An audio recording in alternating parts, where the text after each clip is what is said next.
marks the International Youth Day, we'll take a closer look at the role of Nigerian youths and their participation in the Nigerian political arena. Are they left out?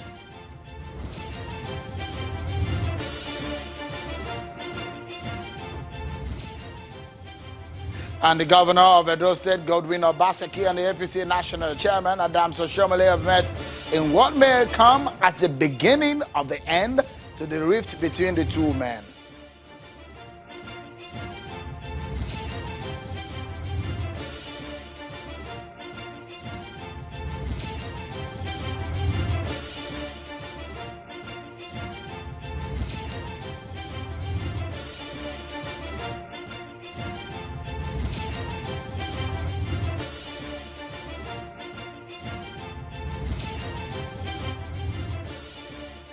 Hello everyone and welcome to the program. We get started with the proceeding this evening, and what we'll be talking about is what concerns every Nigerian, especially if you are within the age of the youth bracket, and what this means for our electoral process. Welcome to the program, everyone. I'm sure Kimberly. We begin with a political crisis in Edo State. It has been the story making the news for some weeks now. The rift between Mr. Adams Oshiomhole and his friend, Governor of Edo State, Godwin Obaseki. Both men have met at the home country of the APC chairman in Iyamo, in Edo State. The national chairman of the All Progressives Congress, Adams Oshiomhole, has dismissed report of an ongoing rift between him and the Edo State governor, Godwin Obaseki, over the State House of Assembly crisis. Mr. Oshiomhole was speaking after a meeting with Governor Obaseki and other leaders of the party, including some members of Governor Obaseki's cabinet members, at his residence in Iyamo Echako West local government area of Edo State, says that most of the stories circulating are not true. On the spot, Governor Obaseki said nothing is unusual about having a meeting with his predecessor. What is the outcome of this meeting? The problem is yours. What makes this visit unusual? If you have any memory with your cameras, you know that every now and then, from time to time, we have always been meeting. So why will you say it's unusual? So what do you say about this? So it's people like you that are speculating. Even now you are speculating. What is unusual that my brother and I I've met, and many people I work with, there is no new face here. And yet for you it's unusual. Okay. What's the... You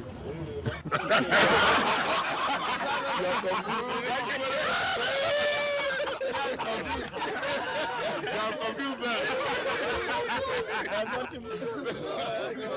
Okay. Tell us about the meeting.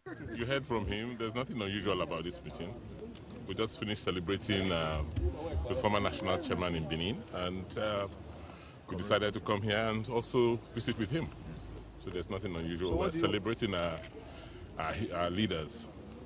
What are your words to those who think you have been having a... That they should stop thinking. The business of taking a stop.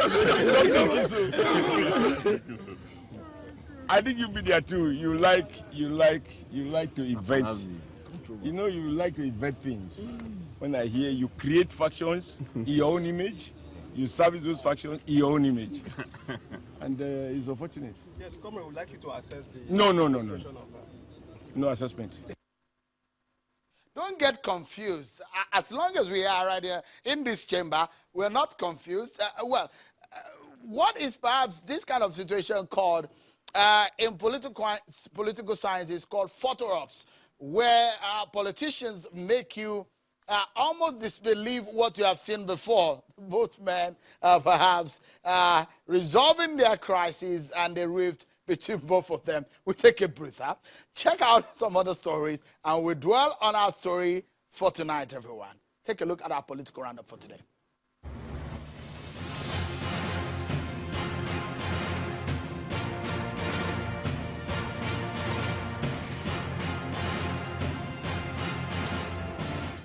The embattled leader of the Islamic movement in Nigeria, Sheikh Ibrahim El-Zakzaki, and his wife Zainat have arrived New Delhi in India to begin their medical treatment at the Mendata Hospital. The couple left Abuja on Monday and made a stopover in Dubai before taking another flight to Delhi. The medical trip follows the order of the Kaduna State High Court, which granted Elgzakzaki and his wife leave to undergo treatment abroad.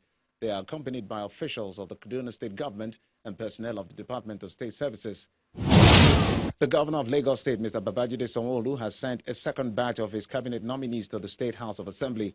This is coming 4 weeks after the governor sent the first batch of the list to the lawmakers for screening. 13 commissioner and special advisor designates made the second list, which had already been transmitted to the legislature.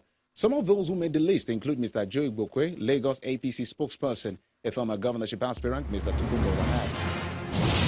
The Kwara State government has assured its readiness to complete all abandoned projects of the past administration for the benefit of the people of the state. Governor Abdul Razak, represented by the Deputy Governor, Kayode Alabi, stated this while receiving the Emir of Ilorin, Alhaji Ibrahim Solo Gambari, who paid him a Salah homage at the government house.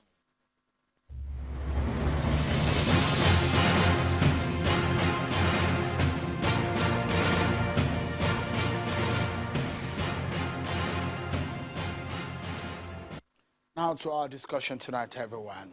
Get a seat, a cup of coffee. It rained earlier in Lagos, Nigeria here, so you might want to cool off and enjoy this conversation. It's perhaps going to be a vibrant and a very engaging one. Nigerian youth population is about half of the entire, almost 200 million of Nigerian population. The youth voting population is, at the last election, is over 50%. According to United Nations, it estimates that Nigeria's youth population is expected to grow by nearly 60% over the next 15 years. On a day the world marks International Youth Day, what comes to mind again is the role of the youth population as much as the majorly between the ages of 18 and 35. What is their importance in the governance process? Well, you cannot take away the politics into what transforms into governance. So what is their role? Take a look at what this means. These are some of the research that have been churned out by Yaga Africa and breaking it down from the 2015 and 2019 election. And you see that out of the 84 million registered voters for 2019 election, you can see that the youth population between 18 and 35 are 51.11% of that population. Hold that in one hand and take a look at how this distribution of the registered voters are. So if you, whatever state you belong, look at what your state has in terms of those who register. In Sokoto State, about 50%. In Kebbi State, 53%. Kaduna, 53%. Kano, 56%. Take a look down south, where Gombe seems to have and Plateau State and Nasarawa seems to have some of the highest number of youth registered voters. 59 in Nasarawa, Gombe 58%, Plateau State 59%, Taraba 58%.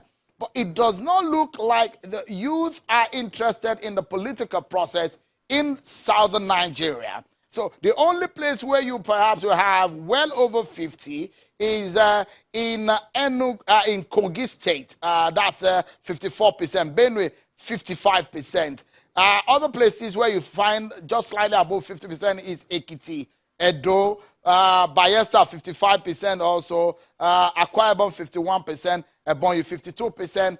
In most of the southwest region of the country is below 50%. But what this culminates into at the end of the day is that you find about 1,558 elective seats in Nigeria, and 51% of that is of youth representation. And in House of Representatives, there are only 3 youth there. In the House of Assembly, 57, making 6%. So altogether, you can make a sense of what the youth population is the representation is in Nigeria presently. So we'll show you some other figures. Let's get talking, everyone. I have joining me the national chairman of the ANRP and the presidential candidate of the party in the 2019 election, Mr. Tokpe Fasua, is in our Abuja studio. Thank you so much, Mr. Fasua, for coming on the program. Not really a youth, but, well, it can speak also in this light tonight.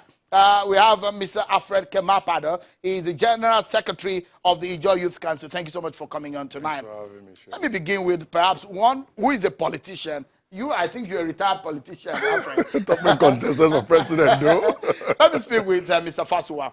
Are you impressed with the population of the youth, 51%, almost 52%, in going into the election in 2019, and what their stake is presently in governance? The president did say that, and the party did say that they will have 35% of women representation or youth representation in governance. But are you impressed with what you have seen so far? I mean, certainly not, Sheung. And first of all, thanks for inviting me. But certainly not. We're seeing 3% of youths getting into the State Assembly, 0.8% getting into the National Assembly, despite all the hoopla, all that noise about not too young to run and all of that.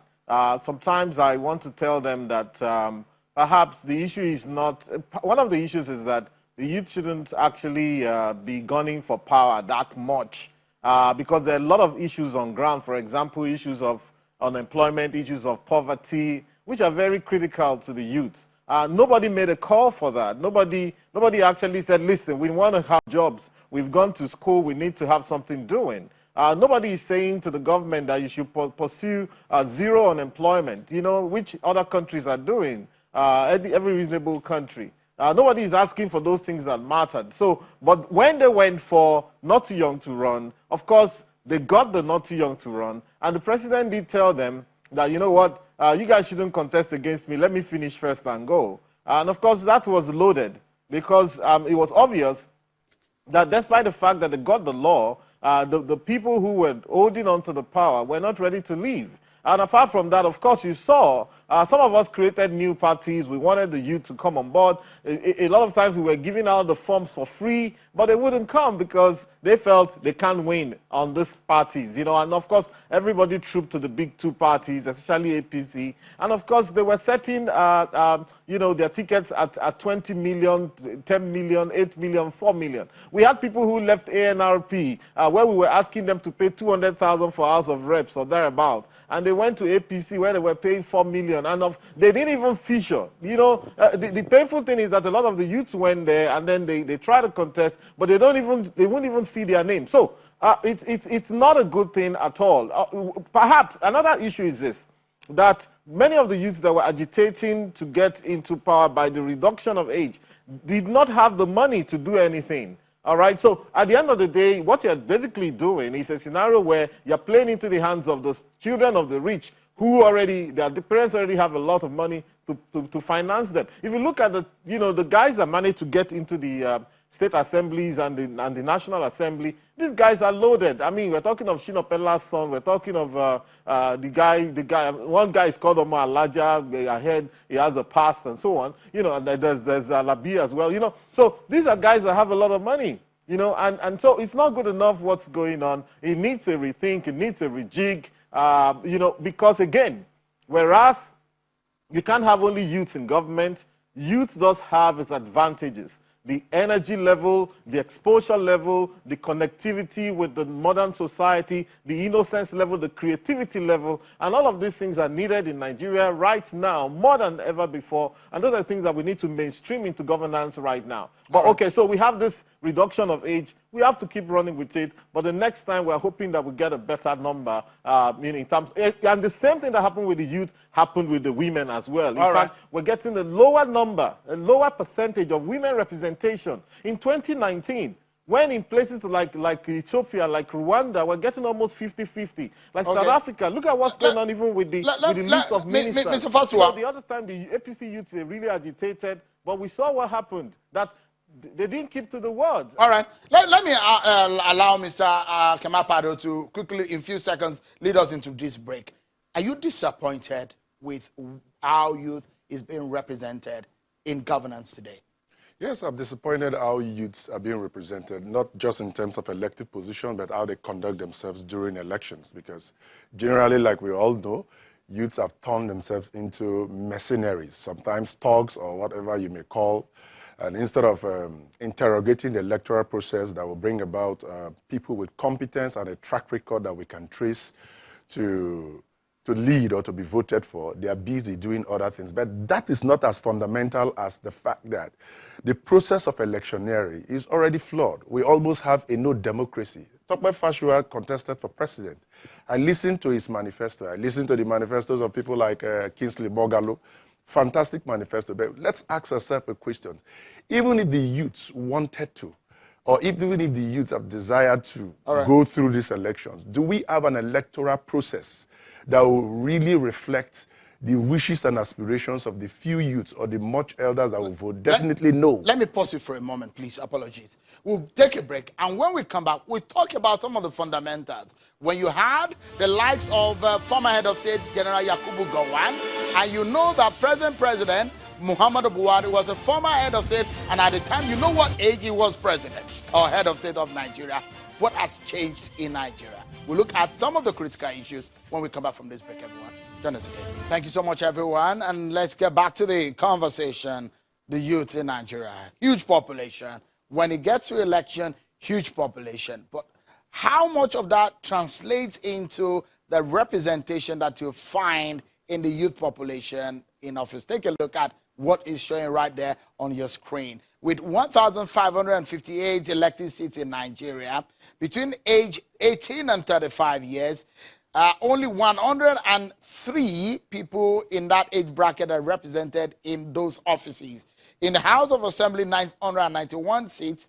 The ages you find there represented between 25 and 35 years, you see 2.2%, 6.8%. House of Representatives, you see between 30 and 35, just 3.7%, 36 to 40, 8%. You have flashes of hope, where in Kwara you have a 34-year-old speaker, in Oyo State a 32-year-old speaker, in Plateau State a 3-year-old speaker, and in Zamfara 31-year-old speaker. Those are flashes of hope. But let's rewind to many years ago, where you have General Yakubu Gowon, who led the army, who was the head of state at the time. You had the Olusegun Obasanjo, who were young Nigerians who led this country at the time. General Ibrahim Badamasi Babangida was also a young person. What has happened to Nigerian young people? Let's get back to the conversation. Alfred Kemakpado is the General Secretary of the Ijaw Youth Council, and Tokwe Fashua is the National Chairman of the ANRP, and he also ran for presidency in 2019. Thank you so much, gentlemen. Let me quickly ask you, with what we've seen on the table and how youth are being represented, some people are of the opinion that the youth should start from the scratch, maybe councillorship to chairmanship, and they should grow through the rank. You believe so?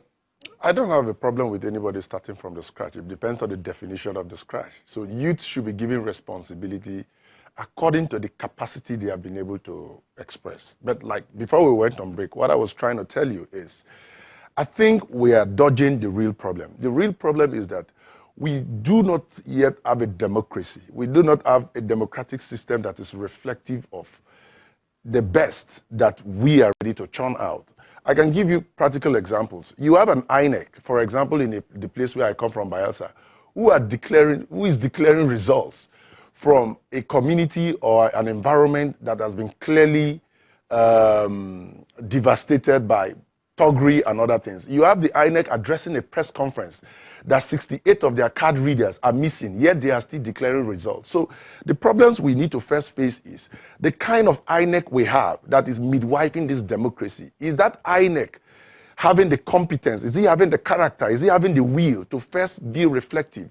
Yes, we can come to national television and reel out the number of how many millions of votes we have in Nigeria, but that is not as important as when we can get our independent national electoral system to be independent as described, to the extent that they can only declare candidates that have been voted for by people. Tokwe had a good manifesto, others had a good manifesto, but can we beat our chest and say the votes from my village in Odoni community in Sabama local government and the votes from his village were cast based on manifesto? No, because generally the Nigerian population do not even have that confidence in INEC. What happens during election, let me tell you the truth, Sheung, is that some people, some bourgeoisies, however you want to describe them in the political class, go to a community, either peacefully or violently, take siege of the community and just write votes and bring the votes. So when can we get an electoral system that can operate like our ATM machines. I say this because it's possible. When can we have an electoral system where you pick your card, you go to the polling unit, vote, come back? It doesn't matter if Lagos is registered with 12 million voters and only 1 million votes in a particular electoral system. That's fine enough. But once there is confidence in the electoral system, that 1 million vote can turn to 100 million votes. So we don't have an INEC that is reflective of us. What we have as INEC is a total mess. Look at Buguma the other day. The report we have is that 15 youths died in Buguma. I visited Buguma myself. It wasn't 15 youths that died in Buguma, River State, I mean. I saw 42 youths lying down in the morgue. They were shot. I counted 42 youths in the morgue. And the attendant in the morgue also told me that the 42 youths were not only the youths that were dead, that some were shot and they were buried in the sandbank and some were taken about. But that's not the point I'm trying to make. But INEC still declared results from the Buguma. Right. So what I'm trying to tell you in essence is that then you also talked about youth. Shehu, you talked about youth. Let me also tell you, some of the soldiers, some of the security agencies that the federal government of Nigeria, as it is constituted now, deploy during elections that shoot at electorates are also youths. So this is not just a matter of some group of youths who are in civilian uniforms somewhere. The truth is that we have a rot in the system. And the best this government or any other government who has Nigeria at heart can give to us at any point in time is to first and foremost deny self of personal ambitions and give us an electoral system that is reflective. So that, number one, so that when somebody like Tokpe, Mogalo, or any of the candidates anywhere speak, we can first assess them based on their manifesto. Let me go back to Mr. Fasua. As it stands right now, do you agree with, you ran the election, and some of the issues that Alfred raised there, do you agree with him? And what do you see in the nearest future? Do you think in 2023, for example, we could see vibrant youth emerging as leaders in this country?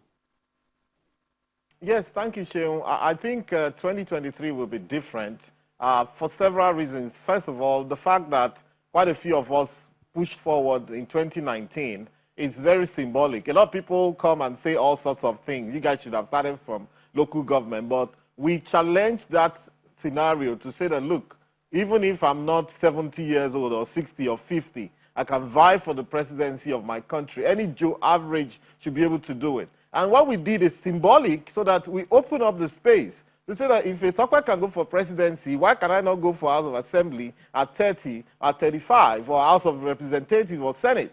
You know, and that's it. But so clearly, I do agree with Alfred there, who's my very good friend as well. And, you know, however, I would not lay the blame only on INEC. INEC is a reflection of the society. Most of the problem we have is an economic problem. Until the day that the average youth has a good job, a fairly good job, or somewhere to go to, some money in their pocket, you know, until that day that the 95 million Nigerians who are in multi-dimensional poverty reduces to something like 20 million or 10 million, until that day, any of these politicians can go and bamboozle anybody and put 1,000, 2,000 in people's hands and get their way. Until that day. And of course, you can see, I mean, our friend Shoure is in detention still as we speak because he raised an issue. I may not agree with all of his ways, but the fact is that to put something on the front burner that we cannot continue this way. I mean, we're living in a kind of rogue state, you know, and a lot of oppression around, you know, and this has to be reversed. All right. Mr. Tokwe, we need to really close now, but let me give you 10 seconds, please, because we need to close. Your final word on this. Well, my final word on this is for youth to up their game, up their ante with respect to the interrogation of the democratic space. Rather than concentrating only on the electoral process, let us also concentrate on how INEC can be a more credible institution. Because as it is now, the Independent National Electoral Commission is a dependent National Electoral Commission on the presidency and on the political class that is not willing to give way to good democracy. And for now, that system is a mess. I escorted my grandfather to stand on the line to vote in the Abiola seasons. That was even better than now. So if we can even get that time in the 90s, it will be fair, but we can get something better. We have practices to learn from. We must leave it at that, but I must sincerely thank both of you. Alfred Kemapada is the General Secretary of the Ijaw Youth Council, and Tokwe Fasua is the presidential candidate of the NRP and the national chairman. Thank you so much, gentlemen, for coming on tonight. Well, as I say, the eyes have it, and whatever you do, if you are in power or you are in leadership position, always be on the side of the people, the popular side. That's our show for tonight, everyone. Many thanks for watching. I'm Sean Kimale. Bye-bye.